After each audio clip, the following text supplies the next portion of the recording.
आनंद साडिल्या के YouTube channel पर सभी दर्शकों का स्वागत है। हार्दिक अभिनंदन है। आज आपको ग्रहों के बारे में बताया जाएगा, कितनी अवस्था होती है और कौन सा ग्रह सूर्य के कितने अंश कितनी डिग्री के नज़दीक आने के बाद अस्त हो जाता है। तो सबसे पहले क्या बताते हैं, ग्रहों की अवस्था। पहला ग्रह लिख लेते हैं, कितने ग्रह कितने हैं? 9। सूर्य, चंद्रमा, मंगल, बुध, गुरु, शुक्र, शनि,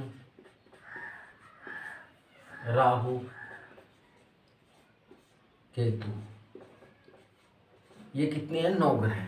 तो प्रत्येक ग्रह की कितनी कितनी अवस्था होती है। देखें ग्रहों की कितनी अवस्था होती है। प्रश्न, ग्रहों की कितनी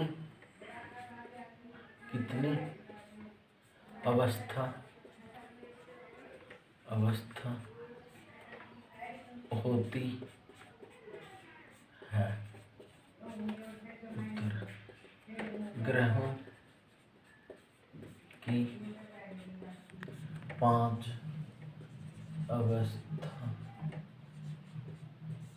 होती है। देखिए सबसे पहले कितनी है? 0 से लेकर 6 तक। ये कितनी है? बाल अवस्था। 0 से लेकर 6 तक। 6 से लेकर 12 तक यह है युवा अवस्था। युवा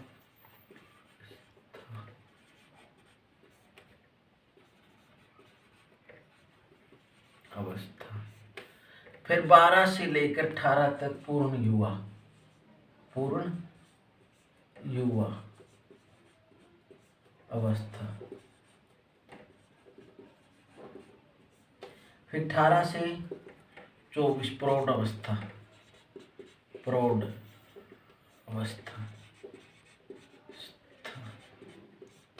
और 24 से 30 वृद्ध अवस्था।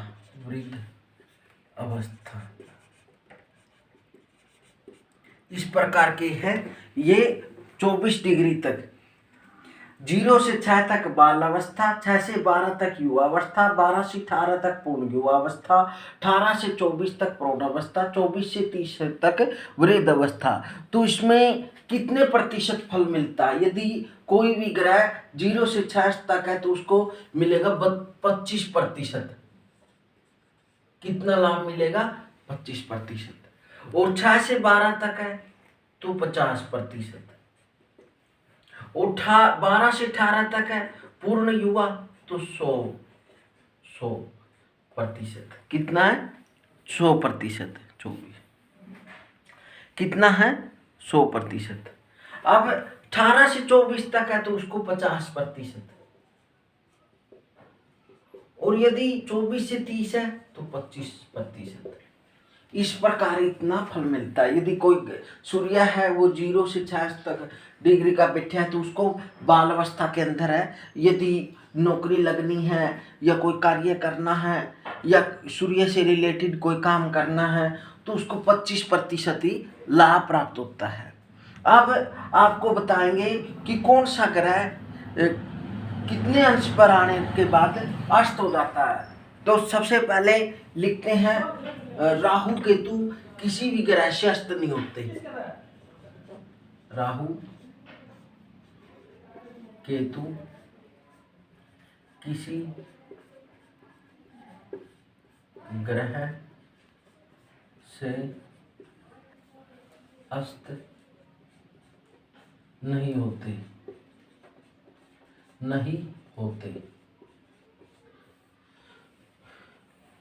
ये विलकमा राहु केतु किसी ग्रह से अस्त नहीं होते। ये सूर्य और चंद्रमा को ग्रहण लगा देते हैं। किसको?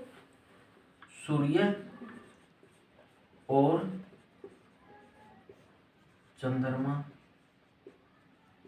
चंद्रमा को ग्रहण लगा देते हैं, होते हैं, अस्त नहीं होते। सूर्य और चंद्रमा को ग्रहण लगा देते हैं। देखते हैं, यदि सूर्य और चंद्रमा के 17 अंश तक, कितना, 12 अंश तक नजदीक आ जाता है तो चंद्रमा को अस्त कर देता है। देखते हैं, यहां लिख देते हैं, सूर्य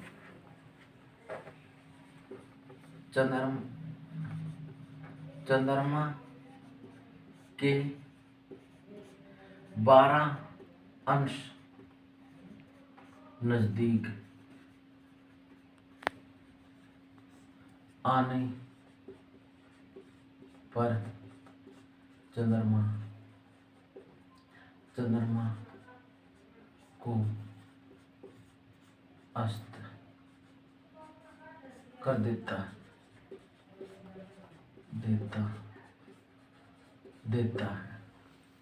सूर्य यदि चंद्रमा के 12 अंश नजदीक आ जाता है तो चंद्रमा को अस्त कर देता है। और मंगल, देखते हैं, सूर्य मंगल को 17 अंश नजदीक आने पर अस्त कर देता है। कितना कर देता है? 17 अंश। और बुध 13 अंश। सूर्य बुध को 13 अंश। यदि सूर्य चंद्रमा के 12 अंश नजदीक आ जाता है तो चंद्रमा को अस्त कर देता है। सूर्य मंगल के 17 अंश नजदीक आ जाता है तो किसको कर देता है? मंगल को अस्त कर देता है। सूर्य बुध के नजदीक 13 अंश आ जाता है तो बुध को अस्त कर देता है। और गुरु, देखते हैं, सूर्य गुरु को 11 अंश नजदीक आने पर किसको? गुरु को अस्त कर देता है। शुक्र को कितना है? शुक्र को 9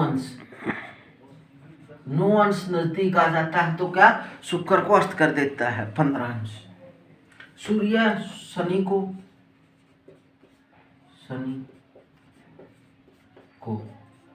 15 अंश। यदि सूर्य शनि के 15 अंश नजदीक आ जाता है तो शनि को अस्त कर देता है। राहु केतु किसी से अस्त नहीं होते, लेकिन सूर्य और चंद्रमा को ग्रहण लगा देते हैं। तो इस प्रकार से यदि इतने ग्रहण अंश नजदीक बैठ जाते हैं तो इस ग्रह को अस्त कर देते हैं। सूर्य चंद्रमा को 12 अंश के नजदीक आने पर, और सूर्य मंगल को 17 अंश नजदीक आने पर, सूर्य और बुध 13 अंश नजदीक आने पर, सूर्य गुरु 11 अंश नजदीक आने पर, सूर्य शुक्र 9 अंश नजदीक आने पर, सूर्य शनि 15 अंश नजदीक आने पर अस्त कर देते हैं। तो इस प्रकार से आप जान सकते हैं यह ग्रहों की अवस्था, और यह अंश कितने अंश नजदीक आने पर ये ग्रह को अस्त कर देते हैं। इस प्रकार इस जानकारी के माध्यम से आप अंश अपनी कुंडली को उठाकर देख सकते हैं कि कोई ग्रह अस्त तो नहीं हुआ है।